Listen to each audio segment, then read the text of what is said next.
maravillosa del resto del mundo. Bienvenido, gente. ¿Estamos felices, sí o no? Bienvenido, buenos días, buenas tardes, buenas noches. Ahora estoy saludando a la gente que se suma a lo que está ocurriendo aquí en River Arena, donde hoy gran parte del mundo celebra el Día de las Madres, y a las que se acaban de conectar, Dios las bendiga mucho, Dios las ampare, las guarde. Los que servimos al Señor somos el resultado de mamis que oraron, de mamis que doblaron las rodillas, que hacen ese trabajo enorme de que ese retoño no se pierda, de que el fruto que cae cerca del árbol crezca, se haga fuerte. Así que a todas las mamás, no se celebran muchos sitios a la vez, pero independientemente, El Salvador lo celebró esta semana que pasó, Argentina por allá antes de fin de año, no importa, pero lo cierto es que, como decimos en Navidad, como decimos en Thanksgiving, todos los días son para celebrar y todos los días son días de las mamis, pero de igual modo a todas las saludamos especialmente. ¿Estamos listos para lo que Dios nos va a dar? Digan conmigo, estoy listo. ¿Están listos de verdad, sí o no? Muy bien. Vaya controversia con el título de hoy. Hace muchos años, durante 1985 leía en la famosa revista Selecciones un artículo que se llamaba Una carta en la billetera. Y estaba escrito por un periodista, Arnold Fine. El autor, el periodista Arnold, relataba cómo se encontró una billetera en la calle, y a partir de ahí empiezan a ocurrir una serie de incidentes encadenados. La billetera solo tenía $3, dentro una vieja carta ajada que parecía llevar años guardada ahí, y la carta de impecable redacción y de palabras tristes estaba fechada 60 años atrás, de cuando Arnold encuentra la billetera. La carta estaba, insisto, ajada, arrugada, y ponía fin a un romance, se ve que a causa de los padres de la enamorada. Era ella quien le escribía al caballero que aparentemente era el dueño de la billetera que se perdió. La última línea de la carta decía: te amaré toda la vida, Michael. Seguido por la firma: por siempre tuya, Ana o Hannah. Y Fine decide intentar encontrar al dueño de la billetera porque se conmueve con la carta, con la historia. Y a partir de la dirección de Ana, que está allí en la carta, todavía legible en el papel, pudo ubicar un número de teléfono. Sin embargo, cuando llamó se desilusionó porque le dijeron que Ana y su familia ya se habían mudado hacía muchos años. No obstante, la persona en el otro lado de la línea conocía el nombre del hogar de ancianos donde ahora supuestamente vivía Ana. Entonces, tan pronto como pudo, decide visitarla para hablarle. El hombre que encontró la billetera. El director lo recibe en la entrada, el director del hogar de ancianos, y le dice que ella está mirando televisión en el tercer piso. Así que lo acompañan hasta ahí y los dejan solos. Y Fine se presentó y la mujer, muy amable, le agradeció que la fuera a visitar, y él le explica que la visita no es casual, que había encontrado una carta perdida en una billetera, o mejor dicho, una carta dentro de una billetera perdida en la calle. Se la mostró y le preguntó si había sido escrita por ella. Sí, dice la anciana. Yo le envié esta carta a Michael cuando tenía 16 años. Por mi edad, en ese entonces, mi madre nos prohibió volver a vernos. Él era muy elegante, dijo ella, ¿sabes? Se parecía a Sean Connery. Y Fine pudo notar que los ojitos de la anciana todavía brillaban cuando recordaba a Michael. Ella le contó que por razones de la vida, por no existir las redes sociales, nunca más se volvieron a encontrar. Se llamaba, dice, Michael Goldstein. Dudo que aún esté vivo. Pero nunca me casé, dijo la anciana, porque yo no he podido olvidarlo nunca. Y luego, secándose discretamente una lágrima, agregó, yo tenía temor que si me casaba con alguien más de manera inconsciente, lo iba a estar comparando todo el tiempo con Michael. Así que decidí quedarme sola. Fine le agradeció el tiempo que le dedicó, la señora se marchó, y mientras que está saliendo del edificio el caballero, un guardia que estaba en la entrada le pregunta cómo le había ido con la visita. Entonces él le refiere la historia y le dice, bueno, por lo menos conseguí que me dijera el apellido del hombre, del enamorado. Se llama Michael, o se llamaba Michael Goldstein. Goldstein, dice el guardia. Hay un tal Mike Goldstein que vive en el 8º piso de este mismo edificio. Entonces Fine se regresó. No es una historia inventada, es una historia verídica, insisto, que salió en su momento en una edición de septiembre de 1985 en Selecciones. Entonces se vuelve para subir al 8º piso, donde pregunta por Michael Goldstein. Entonces le presentan al caballero, ya anciano obviamente, le dice, ¿usted perdió su billetera? Sí, dice el anciano. La extravié el otro día cuando salí a caminar. Y el anciano estaba encantado de haberla recuperado. Y Fine le dijo, me tomé la libertad de leer la carta que guardaba en su billetera. El anciano dice, ¿la leyó? Bueno, es que tenía que tratar de ubicar al dueño. Y esto me llevó a encontrar, creo, dónde está Ana. Y Michael quedó pálido. Dice, ¿usted sabe dónde está ella? Dice, ¿sabe una cosa? Cuando yo recibí la carta, dice el hombre, mi vida se terminó para siempre. Nunca me casé. Nunca pude amar a nadie más. Acompáñeme, dice Fine, y lo condujo al elevador del mismo edificio para bajar al 3er piso donde funcionaba el hogar de ancianos. Ana, susurró Fine y señala a Michael, mira quién te traje hoy. ¿Conoce usted a este sujeto? Ella se ajusta los anteojos así y mira al hombre para ubicarlo en los archivos de su memoria. Y luego con la voz quebrada por la emoción, Michael le dice, Ana, soy Michael. Entonces se abrazaron hasta que las piernas le flaquearon a los dos. Se sentaron y entre lágrimas llenaron los vacíos de una larga historia de separación. Y Fine y el director del hogar, no queriendo entrometerse en ese momento tan sagrado, se retiraron para que ellos pudieran disfrutar su reencuentro. A las 3 semanas, Arnold Fine recibe una invitación para asistir a la boda de Hannah, de 76 años, y Michael de 78.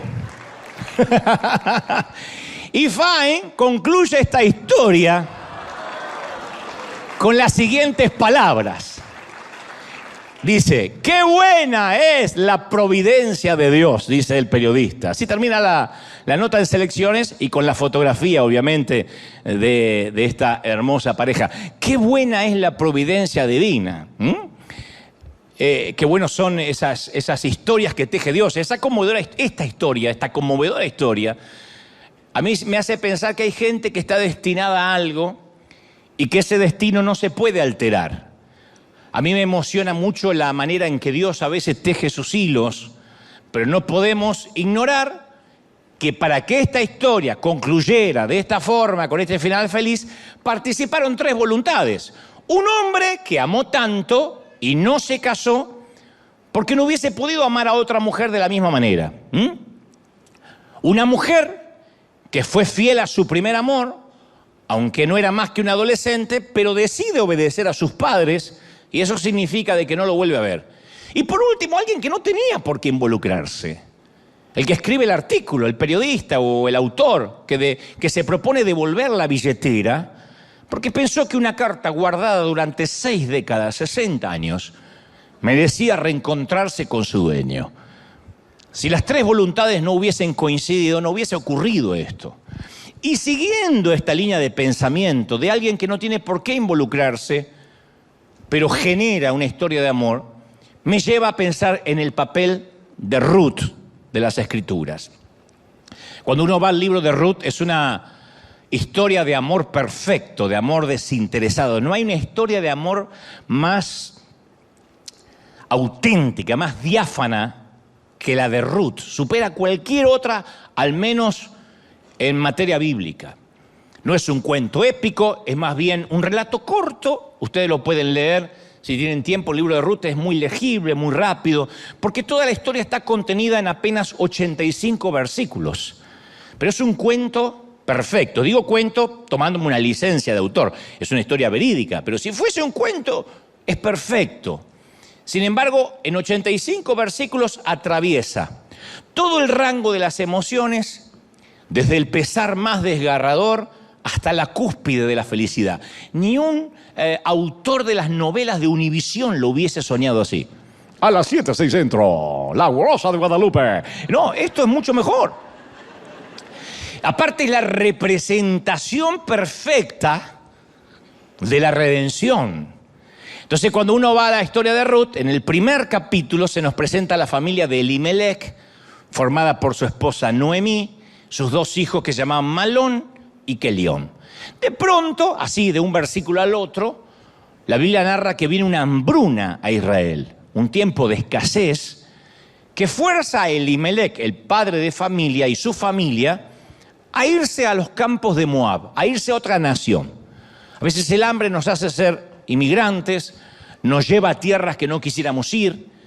En este caso, solo el hambre los podía motivar a moverse de Israel, porque los moabitas, la tierra de Moab donde ellos van, los moabitas eran descendientes de la hija mayor de Lot. Para los que conocen las Escrituras, el sobrino de Abraham, que había tenido una relación incestuosa con su padre. El hijo proveniente de esa unión ilícita se llamaba Moab. De ahí surgen los moabitas.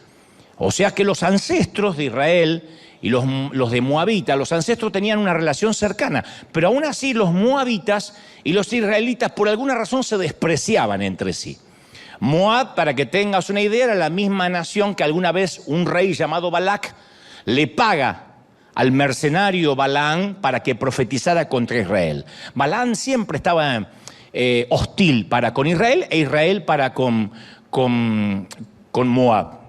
Entonces cada vez que Balaam iba, dije Moab con Israel e Israel con Moab. Entonces estaban como hostiles, no se llevaban bien. Y además el culto moabita estaba lleno de imágenes eróticas, conductas obscenas, por la idolatría abominable que tenía Moab. Te doy este panorama para que digas, wow, había hambre en Israel para que se vayan ahí, ¿no? No es una tierra maravillosa para mudarse. Entonces el hecho de que Elimelec llevara a su familia a Moab nos da una idea de la gravedad de la situación, de la hambruna que había, que dijeron, nos vamos a una tierra pagana, aunque sea, pero por lo menos vamos a comer. Y allí en Moab las cosas no mejoran. La tragedia de golpe hace añicos a toda la familia.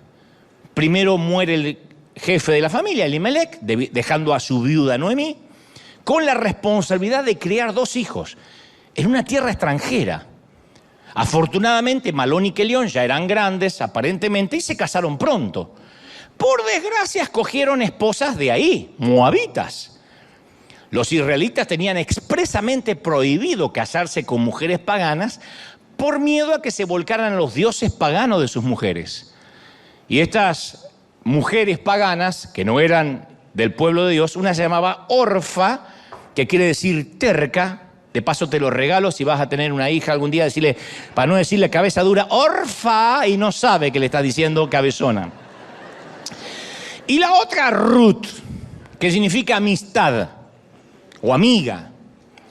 Ruth se casó con Malón, que aparentemente es el hijo mayor, era el hijo mayor, y Orfa se casó con Kelión, que era el hermano menor. Y Noemí y sus hijos vivieron por lo menos una década allí en Moab. Y las cosas siguen empeorando. Todo eso está en los primeros versículos del libro que lleva el nombre de Ruth. Tanto Malón como Kelión, los 2 hijos de Noemí, mueren repentinamente, dejando a las 3 mujeres a merced de ellas mismas. La suegra con las 2 nueras.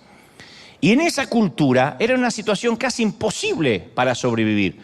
3 viudas, sin ningún hijo, ni parientes cercanos que las sostengan en tiempo de hambre, no podían tener expectativas de sobrevivir mucho tiempo. Así que, aunque juntaran sus magros recursos, no podían sobrevivir. 3 mujeres viudas, las 2 nueras viudas, la suegra viuda. No se nos dice en la Biblia qué causó la muerte de los hombres, pero el hecho de que fallecieran Elimelec, Malón, Kelión, los 3, nos da una idea remota de cuán dura habrá sido la vida en esos días. Posiblemente murieron por el hambre, no sabemos por qué. Entonces Noemí, Ruth y Orfa llegaron al borde de la ruina, están solas en una tierra que no conocen, mejor dicho, que no es la tierra propia. Y de pronto un día Noemí oye que la sequía en Israel había amainado, se había acabado, que otra vez Dios había visitado a su pueblo para darles pan, que habían empezado a cosechar, y ella dijo, tenemos que volver a casa. Pero ahora tenía un problema, era viuda, sin hijos. La Biblia dice pobre y envejecida, carente de tierras, de pertenencias, sin parientes cercanos con los que contar para cuidarlas. Así que Noemí dijo, bueno, morir por morir, me voy a morir en Israel, por lo menos me muero en la tierra donde nací. Y regresaba a Belén, dejando allí enterrados, sepultados a su marido y a sus hijos en una tierra que Dios había olvidado. Y ambas nueras inician el viaje difícil con Noemí, con la suegra, de vuelta. Pero ella, la suegra, Noemí, al analizar las circunstancias, decide dejarlas en libertad para que cada una de estas chicas regrese con su propia familia. Eran chicas relativamente jóvenes. Así que la suegra se da vuelta, mientras que van caminando de regreso para su casa, se da vuelta y le dice, muchachas, no tiene sentido que me acompañen, tienen que regresar. Y esta es una escena realmente conmovedora, porque a Noemí no le queda nada que darle a sus nueras. No tiene dinero, está pobre, envejecida, no tiene conexiones, no puede ayudarlas. Lo único que puede regalarles es la bendición de liberarlas de la carga de tener que cuidar a una vieja, de una señora grande. ¿Qué van a andar cuidando una anciana, chicas? ¿Esclavizadas a mí? ¿Para qué? Si yo ya no soy técnicamente la suegra. Sus maridos murieron. Así que eso es lo que les regala, la libertad. Le dice, regresen a la casa de vuestros padres. Yo soy demasiada vieja para volverme a casar. Y aunque me casara esta misma noche y tuviera hijos varones, ¿ustedes van a esperar que los hijos crezcan? ¿Van a esperar que los chiquitos crezcan para que se transformen en sus maridos? Es una locura, van a perder la vida. Entonces, en otras palabras, le dicen, van a tener más oportunidades de conseguir un marido si se quedan aquí en su propia tierra. Y la Biblia dice que ellas, las dos nueras, lloraron, levantaron la voz y empezaron a sollozar y se despiden a la suegra, de su suegra con un beso. Orfa le dice, te quiero mucho, suegra, pero tienes razón. Yo no puedo esperar a que me des otro hijo, tengo que hacer mi vida. Y Ruth se aferra con firmeza a su suegra. Y yo veo en la historia dos nueras en esta misma relación. Las dos lloran, las dos se conmueven. Ruth se queda con su suegra. Orfa regresa a su casa. Nunca más volveremos a saber de Orfa. Si algunos dicen, no, puso un programa de televisión, esa es Oprah. Esta es Orfa. Nunca más. Nunca más. No, pero uno dice, no, y escribió el libro y tuvo éxito. Esa es otra. Orfa, nunca más sabemos de ella. No hay un libro en la Biblia que se llame Orfa. No hay un solo episodio que le dediquen un solo versículo dedicado a esta mujer moabita y pagana. Pero Ruth se queda con Noemí. Y Noemí intenta persuadirla otra vez a Ruth. Le dice, mira, tu cuñada se vuelve a su pueblo y a sus dioses. No seas sonsa, mami, vuélvete con ellas. Bueno, eso de no seas sonsa tal vez lo agregué, pero no seas mensa. Noemí sentía que no era el mejor panorama que Ruth atara su vida, insisto, a una anciana, a una mujer vieja. 4 veces le dice Noemí, la suegra, a su ex nuera, Ruth, vuélvete, hija, vuélvete, forma una familia, búscate un buen hombre. Y Ruth no acepta. Y de esta muchachita viuda, indigente, pagana, moabita, proviene una de las declaraciones de mayor devoción de toda la literatura bíblica. Yo me atrevería a pensar de toda la literatura universal. Aparece en Ruth 1:16, la declaración de amor más extraordinaria. Le dice Ruth a Noemí, no me pidas que te deje y que regrese a mi pueblo. Se lo está diciendo a su ex suegra. A donde tú vayas, yo iré. Donde quiera que tú vivas, ahí yo voy a vivir. Tu pueblo lo voy a adoptar como mi pueblo. Tu Dios va a ser mi Dios a partir de ahora. Donde tú mueras, yo estoy dispuesta a morir ahí y ahí me van a enterrar. Que el Señor me castigue severamente si permito que algo nos separe, aparte obviamente de la muerte. Una devoción increíble, casi sin precedente. No hay otra declaración así en todas las Escrituras. Hasta los pastores soñamos con ese tipo de lealtad. Que alguien diga, donde tú te mueras yo me voy a morir, tu Dios será mi Dios, a donde tú vayas yo voy a ir. Es una declaración maravillosa. Dos personajes, dos nueras, Orfa y Ruth. Orfa, ¿qué hace? Lo que es prudente. No la podemos demonizar a Orfa. Hace lo que es conveniente, lo esperado, lo racional. Tiene que formar su vida, pobre chica. Por eso la Biblia no la critica en absoluto. No dice, y la torpe de Orfa, la cabezona. No, se volvió. Al cabo es lo que le está pidiendo su ex-suegra. Ella hace lo que cualquier persona razonable haría. Hacer su vida. Y toma, señores, una decisión razonable. Vive una vida sensata, sin sobresaltos. No sabemos qué pasó con ella. Habría que tener un spin-off, una suerte de historia lateral a la principal para saber qué pasó con Orfa. Pero sabemos de Ruth, la otra nuera, que hace lo que haría una persona poco racional, que no tiene los patitos en fila. Debe haber gente acá que no tiene los patitos en fila y por eso se sonrieron por lo bajo. Decimos en mi país que le falta un jugador en la cancha, ¿no? Que juega con 10. Algunos juegan con 9 y así les va. Pero decide vivir una vida irracional, Ruth. Y Dios no le pidió que hiciera esto, no le dijo, quédate con tu suegra. Fue ella quien lo eligió. Y a partir de esa elección, quiero que ahora me presten muchísima atención, quizás más que antes. A partir de esa decisión, le van a empezar a suceder cosas sorprendentes, pero ella no lo sabe cuando toma la decisión. Ella apuesta todo lo que tiene exclusivamente por amor. Por eso yo la llamé como subtítulo a la historia, El amor después del amor. Que por cierto es una canción de un famoso rockero argentino, Fito Páez. Pero el amor después del amor es que ella no tendría que amar, no tiene la obligación de amar a su ex suegra, porque ella no tiene obligación para con ella, porque el hijo de su suegra se murió. Algunos no soportan a la suegra con el hijo vivo, te imaginas con el hijo muerto. Algunos dicen, la tengo que fumar a mi suegra, no me queda otra, porque si no se me arma con el hijo. El hijo se murió, algunos no la llaman nunca más. De hecho, Noemí es lo que se llama, en el español, una madre política. Un amigo me dijo una vez, fíjate qué mala que será la política, que cuando la unes con la palabra madre, se transforma en suegra.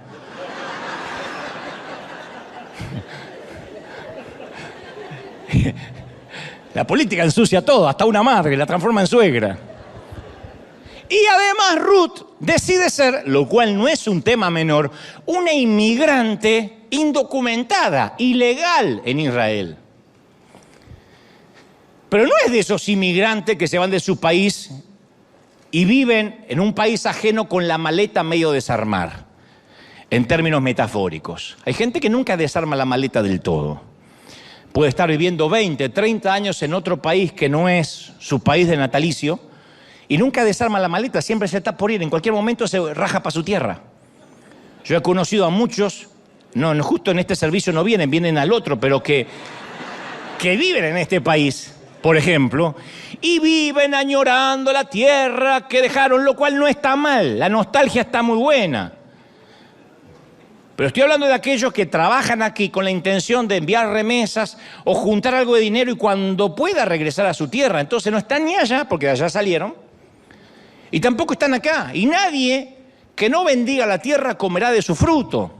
Entonces uno no puede vivir en Israel con el corazón todavía en Moab. Si Dios nos manda a salir es por algo. Esto no significa olvidar la patria, traicionarla, ni mucho menos. Significa que a veces no hacemos una mudanza completa, almática, espiritual. Decir, bueno, por ahora este es el lugar, me toca. Ella no dijo, mira, Noemí, Ruth, digo, no dijo, mira, Noemí, yo te voy a acompañar, suegra, pero yo te quiero aclarar, yo no puedo renunciar a mi pueblo. En cuanto pueda me vuelvo. Mi pueblo sigue siendo mi pueblo, ¿eh? Mi Dios sigue siendo mi Dios. Yo no puedo andar cambiando de dioses.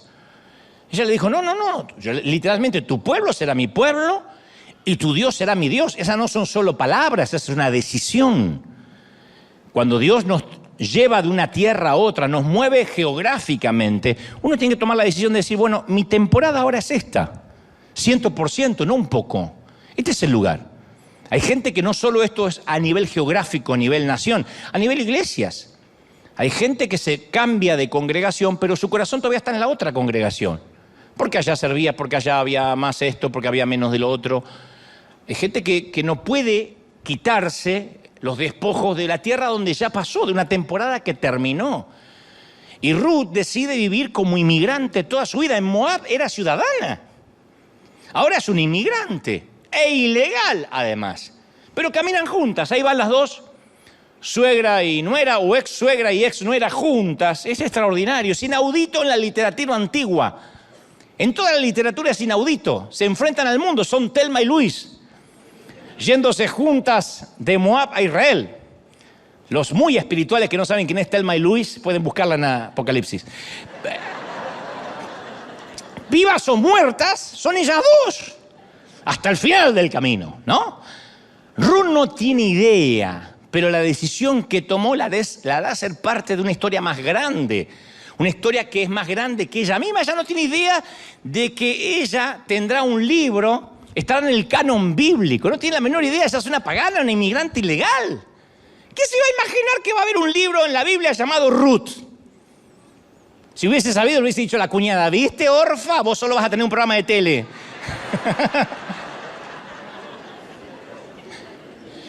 Su nombre va a ser recordado por miles de años.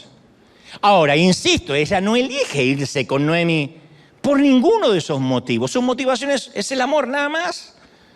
Ella escogió la oportunidad de amar. Y Noemí regresa a la gente que recordaba y que conocía su nombre. Y cuando regresa Noemí, la suegra, con su nuera, la gente se conmovió, dice las Escrituras, dice que toda la ciudad se conmovió al verla y decían, esta no es Noemí.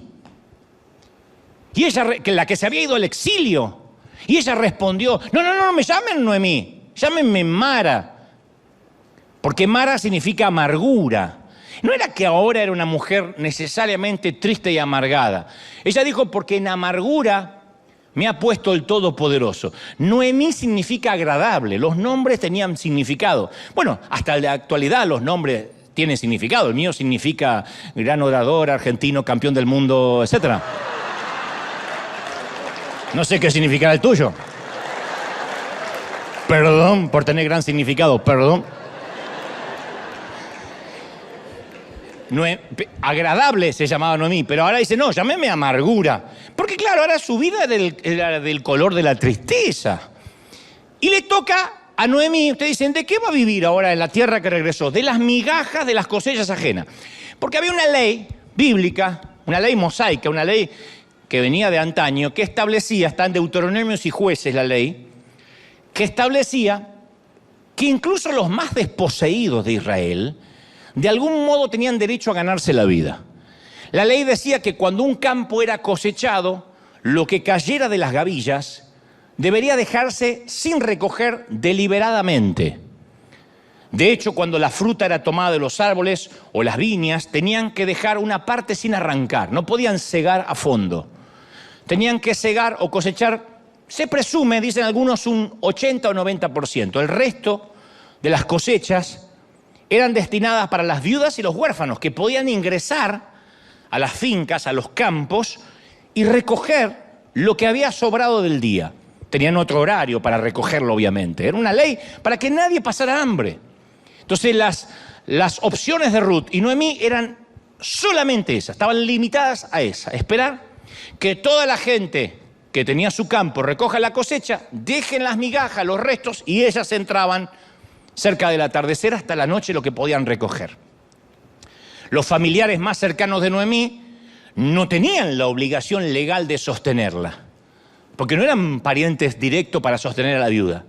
Entonces Ruth, que era joven y fuerte, le dice a Noemí, que estaba anciana, que se quede, que ella va a trabajar en los campos de cebada para sostener a la suegra. Dice, yo voy y recojo para las dos, para que tengamos para comer, tranquila, yo te voy a sostener. Y aquí hay otro dato interesante.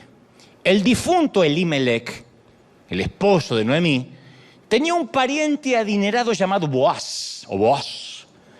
Era un terrateniente con muchas propiedades e influencia. La Biblia dice que era un pariente de su marido, muerto, ¿no? No especifica la relación, capaz que era un primo, no sé. Y resulta que Ruth, la nuera, para que no se pierdan, fue a recoger las migajas de la cosecha para su suegra o su ex suegra a uno de los campos de este terrateniente, de este magnate llamado Boaz. Boaz estaba ahí, yo me lo imagino gordo, con la panza así para afuera, panza cervecera. Digo, porque tiene mucha plata y toma cerveza. La ve de casualidad y dice, ¿y esta chica quién es? Y le cuentan, dice, bueno, es una moabita y está haciendo esto por su ex suegra. No, y se conmueve el hombre. ¿De verdad? ¿Y qué obligación tiene de hacer esto? Yo por mi suegra no le alcanzo el plato en la mesa, dice él. ¿Y esta viene a cosechar las migajas por la tarde para su ex suegra? Y se conmovió. Parece que la ve de casualidad. La Biblia dice que nada es de casual, nada es casual. Para los hijos de Dios no existe la suerte, no existe el destino. Por eso nadie aquí juega a juegos de azar.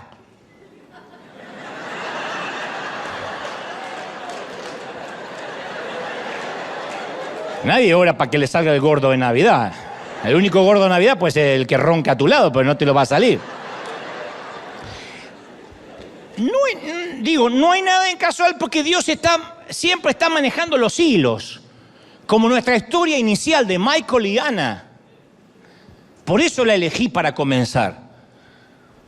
Porque uno dice, bueno, es casualidad que alguien encuentre la billetera, una carta hace 60 años en el mismo edificio. No es casual.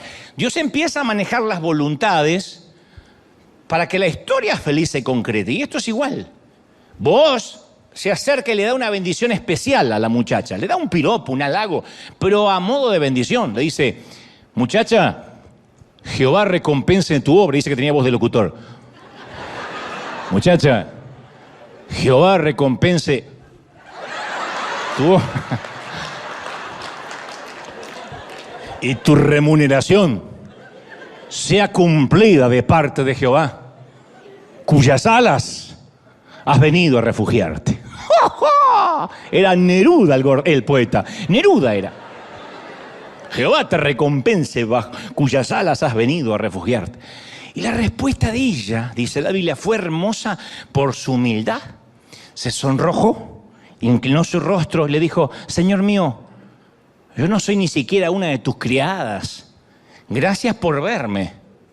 Gracias por notarme que estoy acá. Yo soy una simple inmigrante. Ruth está acostumbrada a ser invisible. Inmigrante ilegal en un país. Imagínate cuánto más. Le dice gracias. Inclina su rostro y dice no. En una versión dice que hace el pie así y dice, ay, gracias.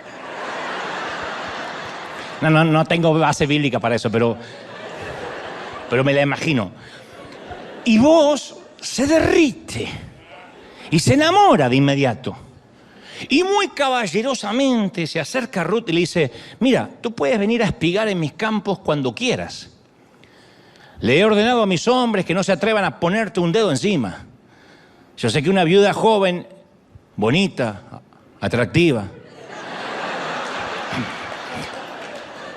puede ser presa fácil y vulnerable de estos brutos, así que les pedí que no sean animales contigo, sino que sean gentiles cuando te vean. Y le agrega, cuando tengas sed, muchacha, le dije a mis muchachos que te den agua para beber. Eso es algo extra. Eso es una consideración conmovedora de parte de vos, porque en el mundo antiguo sacar agua era una tarea difícil y era un trabajo de la mujer. En una sociedad machista y patriarcal, sacar agua era el trabajo de las mujeres. Recuerden cuando Jesús conoció a la mujer junto al pozo, las mujeres iban y sacaban agua. Vos le dice, le he dicho a mis hombres no solo que tú no tienes que sacar agua para ellos, porque las mujeres sacaban para sí mismas y para los hombres que trabajaban. No solo que nadie te venga a pedir agua para ellos, que se la saquen, sino que tienen que sacarte el agua para ti. Eso era una muestra de amor, de caballerosidad que no existía en el Oriente. Entonces la decisión de Ruth hacia su ex suegra desencadena una serie de eventos de bendición, lo que yo empiezo a ver acá como una nueva cadena de favores. Ruth, siendo extranjera, inmigrante, decide bendecir a su suegra cuando no tiene la obligación de bendecirla. Y ahora un extranjero decide bendecirla cuando tampoco tiene la obligación de bendecirla. Esa es la ley de la siembra y la cosecha. Cuando uno da por amor, Dios no es deudor de nadie. Siempre viene y te paga más. Siempre, siempre funciona. Hay un principio de bendición que se desata cuando amamos a personas que no estamos obligados a amar. Que no tenemos la obligación de amar por línea sanguínea, por compromiso, cuando amamos sin esperar nada a cambio. Entonces Dios usa personas para bendecirnos que jamás pensamos que se conectarían con nosotros. ¿Recuerda aquel mensaje en el Diablo de Dios cuando decía yo en ese mensaje que cuando Dios manda hasta el diablo obedece? Cuando uno se empieza a conectar en esa cadena de favores, Dios va a usar a quien sea para bendecirte. Yo leí la historia de una mujer que olvidó las llaves dentro del auto y el auto se le cerró y era un barrio peligroso. Entonces la mujer trataba de abrir con un alambre y no podía, pobre. Y finalmente ora y dice, Señor, envíame por favor a alguien que me ayude. 5 minutos después se detiene un motociclista, barbudo, tatuado.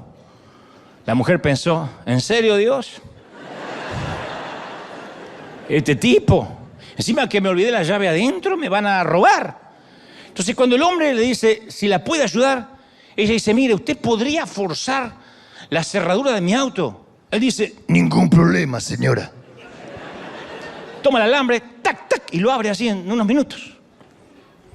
Y ella le dice, usted es un hombre muy amable. No, no soy un hombre amable. Acabo de salir de la cárcel. Estuve preso 2 años por robar autos. Salí de la prisión hace un par de horas. La mujer lo abrazó y dijo, gracias Dios por enviarme un profesional.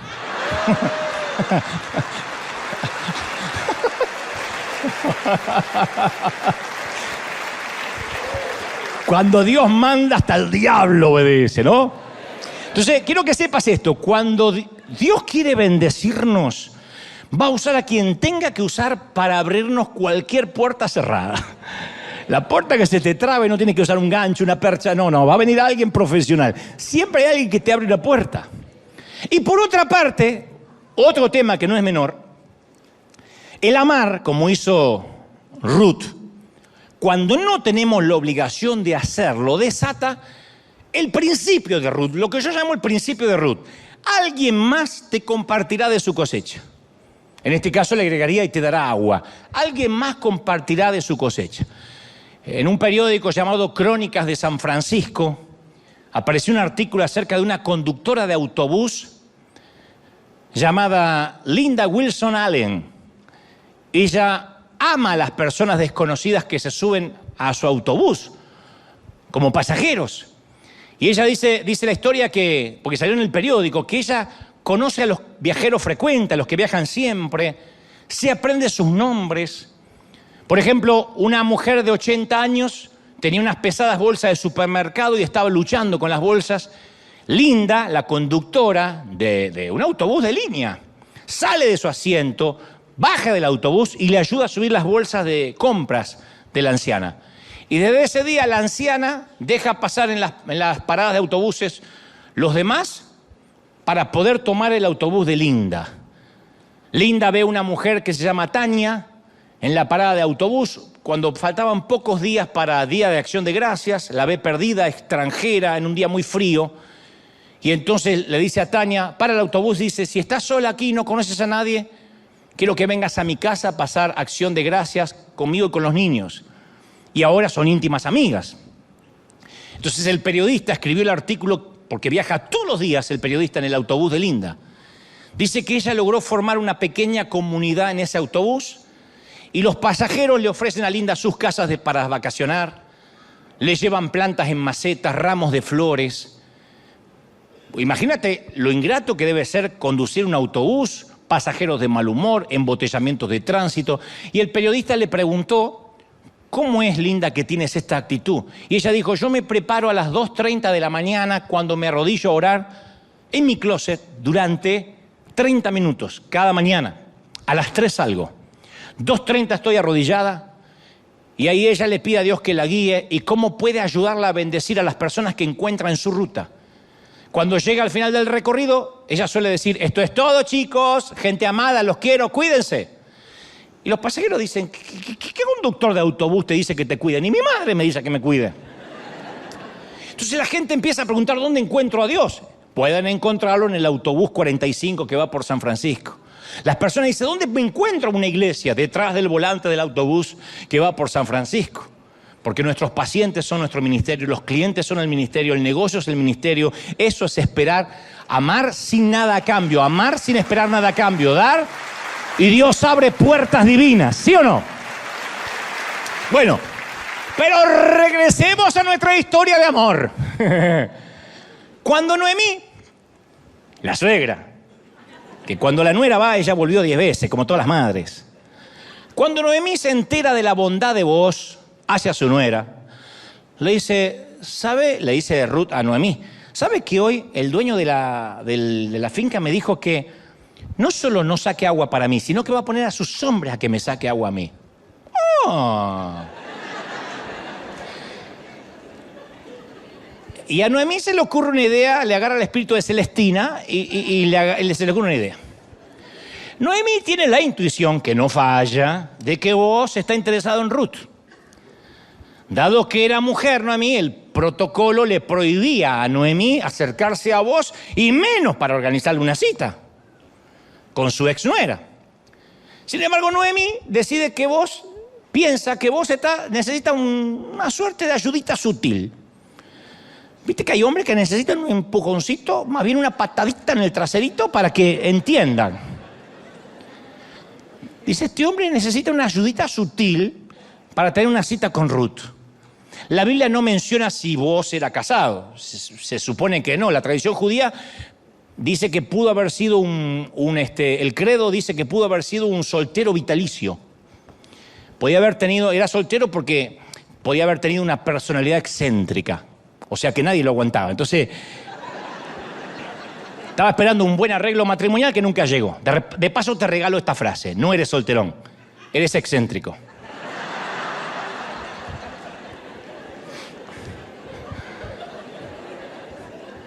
Estás solo por el carácter podrido, excéntrico. Y feo, exótico. ¿Viste? Solterón y feo, pero dicho de otra forma, excéntrico y exótico. En última instancia, Booz está necesitando un empujoncito de la bendita suegra. El plan de Noemí era audaz, muy poco convencional para la época. Por supuesto, Ruth, como extranjera, Ruth, la nuera, siempre podía alegar, uy, perdón, yo no sabía cómo eran las costumbres judías, ¿no? Que es lo que tenemos a favor los que no manejamos mucho el idioma inglés. Bueno, los que no los manejamos nada, como este servidor. I'm sorry. Dice, no pasar por aquí. Yo paso, digo, no, I speak Spanish.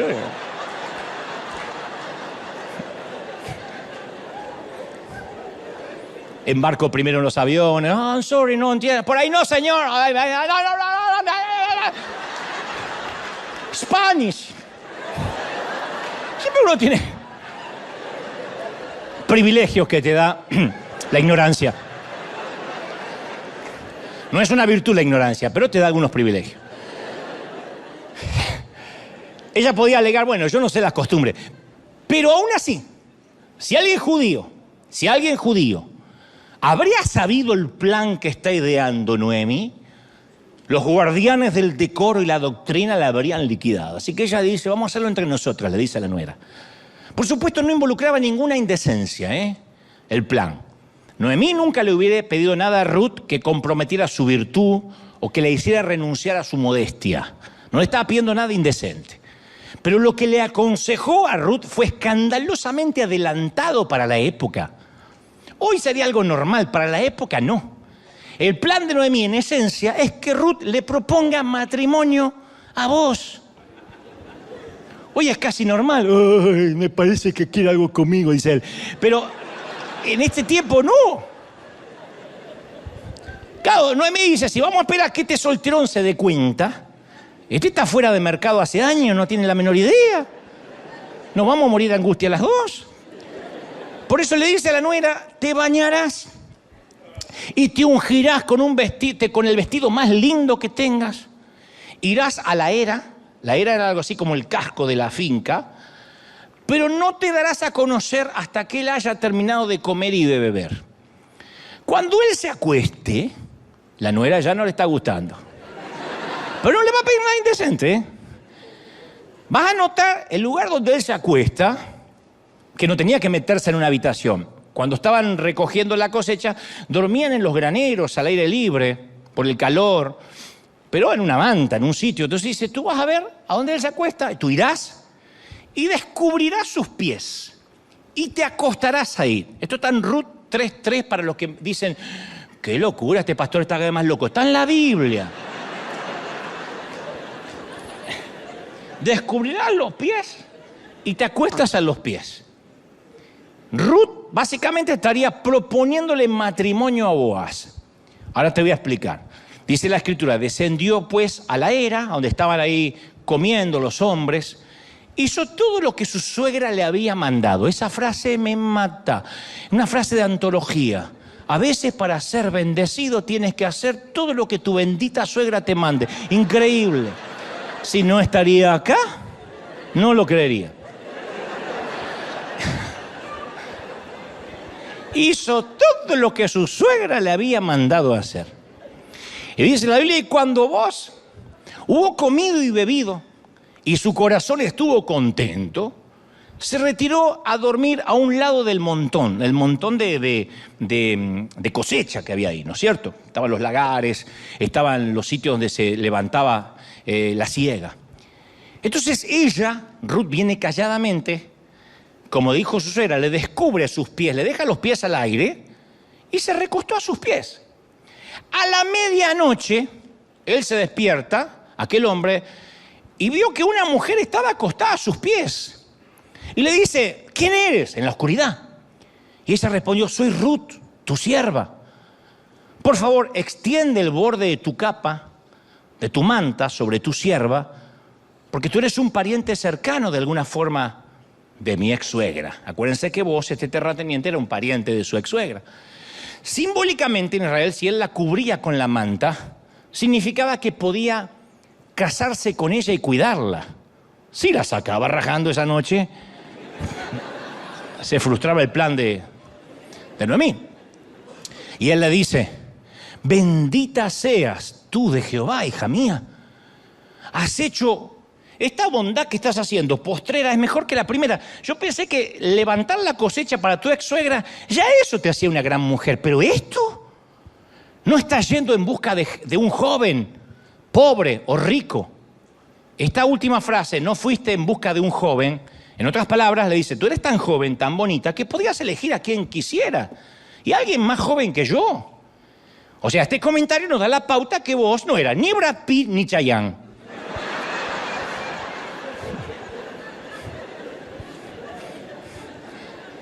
Ni tampoco un muchachito que recién se le fue el acné. Era un veterano solitario, con mucho dinero, ¿no?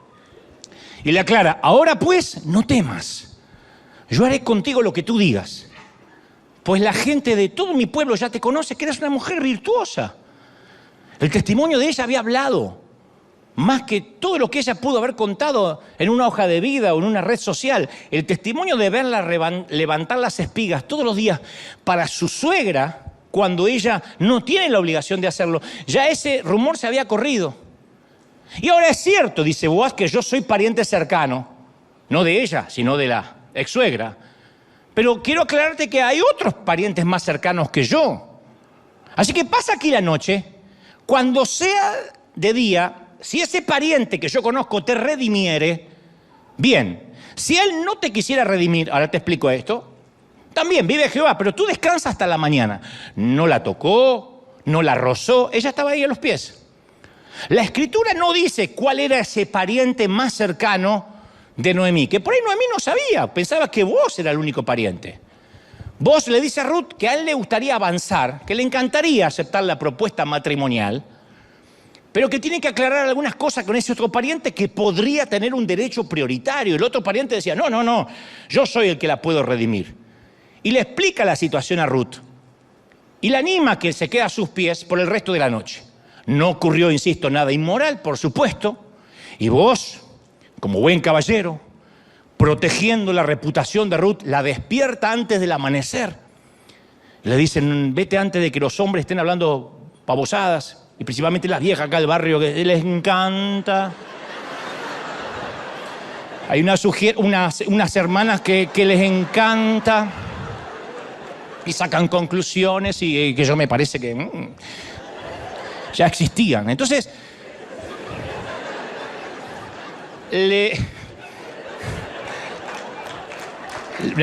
no era nada, no se enojen. Había algunas del coro también, del coro de Israel.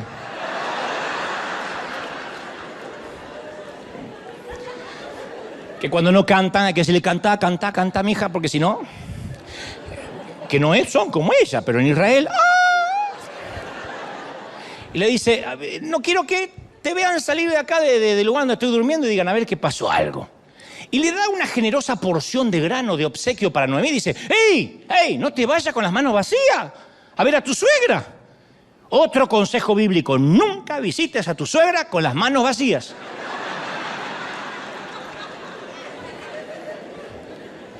Yo escuché una suegra que invita a su yerno y a su hija a una reunión a su cumpleaños y le dice, ustedes nunca me vienen a visitar, así que les voy a dar mi nueva dirección. Es la calle Rivadavia, 1432, piso 7. Le dice a la hija, dile a tu esposo que llegue y cuando llegue, vea el timbre número 7 y toque el timbre con la nariz. Y la hija dice, ¿por qué con la nariz? ¿Qué, piensa venir con las manos vacías?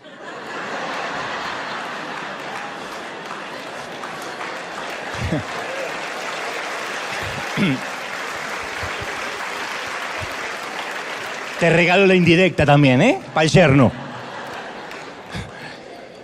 Entonces ella va con los granos para la suegra y cuando va a la casa se produce una escena muy dulce. Dice que cuando Ruth vuelve a ver a su suegra, Noemí le pregunta, ¿qué sucedió, hija mía? Y Ruth, dice la Biblia, le contó a Noemí todo. Esta última palabra, todo, me hace preguntarme cómo siguió la conversación. Porque los hombres podemos ser muy amigos, pero no nos contamos todo. Es raro que los hombres se cuenten, che, ¿cómo te resultó la pomada hemorroidal? Porque a mí... ¿Qué marca de calzón es más cómoda? Porque yo no sé si la que tengo... Los hombres no hablamos de eso. Tu marido puede estar 14 horas hablando con su amigo y le pregunta, ¿de qué hablaron? De nada. Pero le preguntaste sobre su esposa y sus hijos. No hablamos de eso. Aparte creo que se divorció este mes. Y no le preguntaste cómo se siente con el divorcio. Es que no salió el tema. Pero no es el mismo amigo que hace poco le salió un cáncer. Ese. ¿Y cómo lo está procesando el cáncer? No me gusta meterme en sus cosas. De eso tampoco hablamos. La mujer dice, ¿de qué cuerno habló 14 horas? Las mujeres en media hora se saben grupo sanguíneo, materia fecal, calzones, que sostenusa, todo. Y este es el caso de Noemí, Ruth. Ella le dice, cuéntame todo. ¿Qué ropa te pusiste? ¿Qué ropa tenía él? ¿Y qué le dijiste? ¿Te besó? ¿Besa bien? No me besó. ¿Color de pijama? ¿Huele rico? ¿Ronca cuando duerme? Todo quería saber. Es un hermoso momento, una historia hermosa. El hecho de que Ruth quisiera que su suegra estuviera al tanto de todo es una pequeña señal del amor que Ruth tenía por Noemí. Porque compartir los detalles es abrir el corazón. Ella le contó todo. Y entonces Noemí le dice a Ruth, ten paciencia ahora hasta saber qué pasa, porque el hombre no va a descansar hasta resolver este asunto hoy. Si quedó enamorado de ti, si quedó prendado, Si acepta tu propuesta, hoy lo va a resolver. Tenía razón. Esta es lo que le voy a contar, lo que es la redención en este tiempo. Boaz fue a la puerta de la ciudad inmediatamente a encontrarse con el pariente más cercano de Noemí, que no sabemos quién era. Los dos se sientan en presencia de 10 ancianos y negocian el derecho a ser redentor de Ruth. ¿Cuál era la función de ser redentor de Ruth y de Noemí? Involucraba la recompra de la propiedad de Elimelec. Elimelec era el esposo de Ruth, el difunto, el que murió allá en Moab. Había que recomprar la propiedad. Entonces el pariente cercano, no identificado, quiere comprar la propiedad, pero no le interesa casarse ni con Noemí ni con Ruth. Entonces le dice a vos, no, redime tú, cómpralo tú. Usa mi derecho porque yo no quiero redimir. No sé si no se quería casar, por ahí dijo Noemí es muy vieja y la otra es muy joven, estaba en la mitad, no tengo la menor idea. O capaz que el tipo era casado. ¿Cómo se sellaba un contrato formal? Públicamente, según la costumbre. El pariente se quita la sandalia y se la da a vos, que era una forma de decir, ocupa mi lugar. Y vos le dice a los ancianos y a todo el pueblo, vosotros sois testigos de que he adquirido todo lo que era de Elimelec, de Noemí, y todo lo que fue de Kelión, que le corresponde por herencia a Kelión y Malón. Y que también tomo por mujer a Ruth, la moabita, para restaurar el nombre del difunto sobre su heredad. Más que restaurar, estaba enamoradísimo de la flaca, pero lo quería restaurar igual al difunto. Para que el nombre del muerto no se borre de entre sus hermanos y de la puerta de su lugar. Vosotros sois testigos hoy. Y ese día acepta casarse con Ruth y acepta comprarle todas las tierras que había perdido Elimelec y Noemí. Yo digo, a todo el mundo le encanta una historia de amor, una buena historia de amor como esta, contada en 85 versículos, y la gente de Belén no era la excepción, ¿eh? Entonces, a medida que circulaba la noticia de esta inusual transacción que se realizaba en la puerta de la ciudad, los vecinos empezaron a reunirse, levantaban las manos y bendecían a la extranjera. Hay un montón de palabras de bendición. Te bendecimos, hija. A una moabita. Boaz y Ruth se casaron y el Señor los bendijo con un hijo.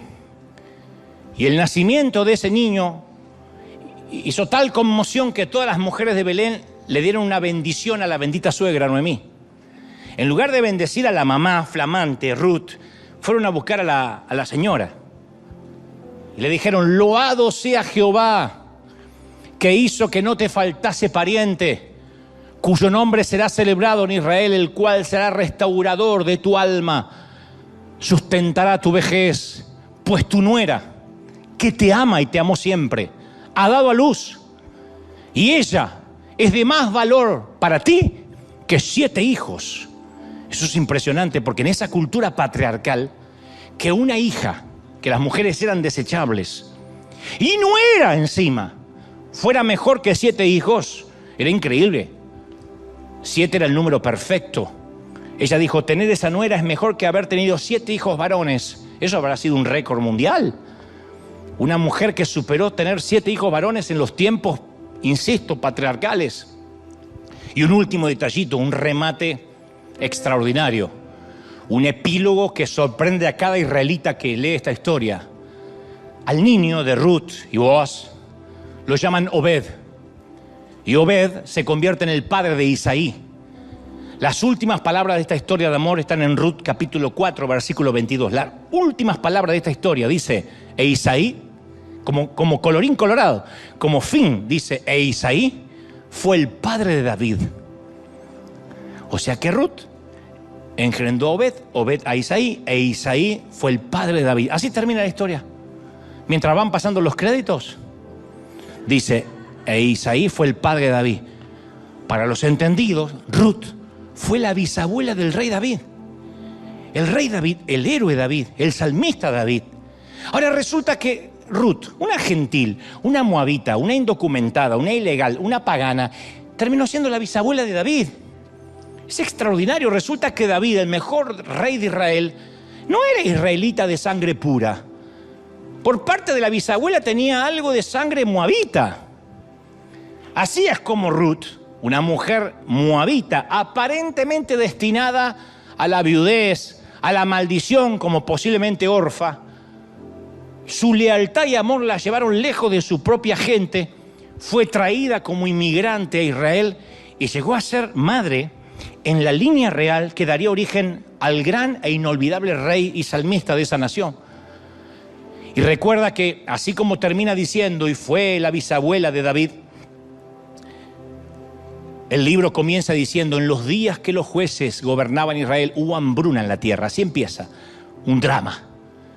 Esta historia empezó en días dictatoriales, violentos, llenos de hambre. Nadie lo sabía, pero estos días estaban por terminar. Nadie sabía que un rey estaba por llegar a Israel en tiempos de hambre. Nadie podía haberlo adivinado, pero sucedió que una viuda pagana, moabita, gentil, amó a su suegra como a su propia madre. Hizo algo poco razonable con su vida. Realizó un acto de amor desinteresado. Y eso significó que se desencadenara una serie de eventos, una cadena de favores. Ruth llegó a ser una heroína, no solo en su época, sino que sería recordada por los siglos de los siglos y escribirían sobre ella. Y no solamente en el Antiguo Testamento. Su historia no terminó con el nacimiento de su bisnieto David. ¿Recuerdan a quién llamaban Hijo de David? A Jesucristo. Jesús mismo no es una israelita, no fue una israelita de sangre pura. Jesús tenía algo de moabita, porque la historia de Ruth se convierte en parte de la historia de Jesús. Del linaje de Ruth nacería el Señor Jesucristo, el Redentor del mundo, por una buena decisión de amar a su suegra. ¡Qué historia! Entonces digo, cada vez que realizamos un acto de amor desinteresado, nuestra historia se empieza a entrelazar con la historia de Jesús, siempre. Y nos convertimos en parte vital de la obra de Dios en este mundo.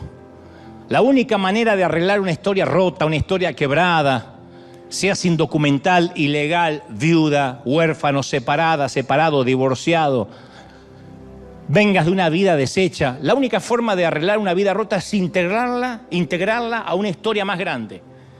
Ruth es una prueba de las ramificaciones y las cadenas de favores que puede generar el amor después del amor. El amor después del amor. Amar cuando ya no tendrías que amar. Tener paciencia y quedarte cuando te podrías mandar a mudar. El amor después del amor es ese amor desinteresado. Esa gente que dice, aquí es donde Dios me plantó, aquí me voy a quedar.